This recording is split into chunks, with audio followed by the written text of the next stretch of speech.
You said very publicly right at the start of the pandemic that you thought it was a direct result of the wet markets. How could you have been so certain so early on when you knew so little about the virus? Well, I was never certain so early on. I have always kept an open mind.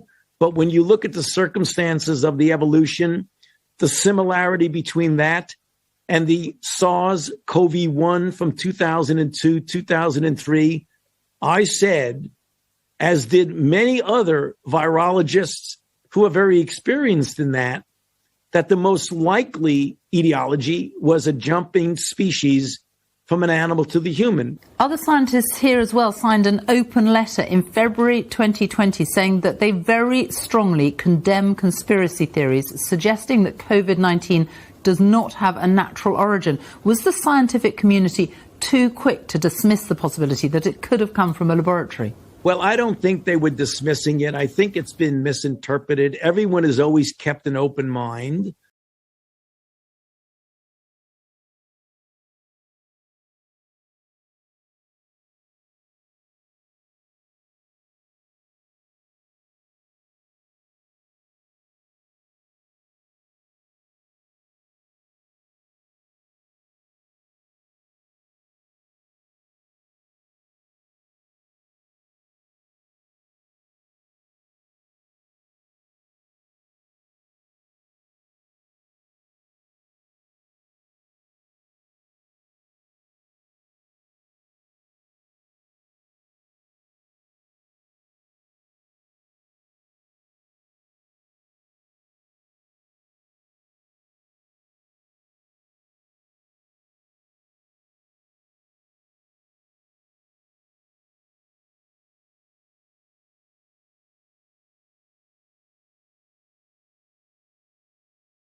After we saw the first few cases and the virologists started to look at the virus, they got their first look at it.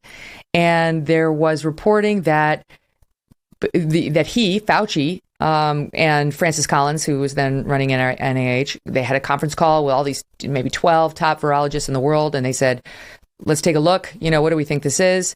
And that virtually all of them came into this call, and the notes reflect that, saying, this is man-made. This looks man-made, looks like it's from a lab. And then miraculously, days later, after... 4 days later. Yeah, 4 days later, and after who knows what communications with Fauci and Collins behind the scenes, they all did a 180. And they all stand behind that 180 to this day. It was like, and yet they have failed to share with the rest of us, what was it that changed your very strongly held opinions that it was man-made to this very strongly held opinion, which they were now calling racist, that they were calling the man-made theory racist, to change it 180 to no, it definitely came from an animal, zoonotic origin, even though to this day we have yet to find the animal. They've examined, as I said earlier, 80,000 animals, haven't found it. Yeah, Megan, it's also noteworthy that all of those people on that telephone call were doing work at the Wuhan lab, or were receiving money from Tony Fauci, from NIH, that, and not just a little money, tens of millions of dollars and more. Yeah. Or from Wellcome Trust, which is the British version of the Gates Foundation, and it's kind of almost like functions as an arm of the pharmaceutical industry. It's essentially the GlaxoSmithKline stock portfolio, and even more interesting, almost all the key players on that phone call who then took part in creating all of this literature out there that that characterized suggestions of lab leak as crackpot conspiracy theories. I got thrown off of Instagram, for saying that Congress should investigate this.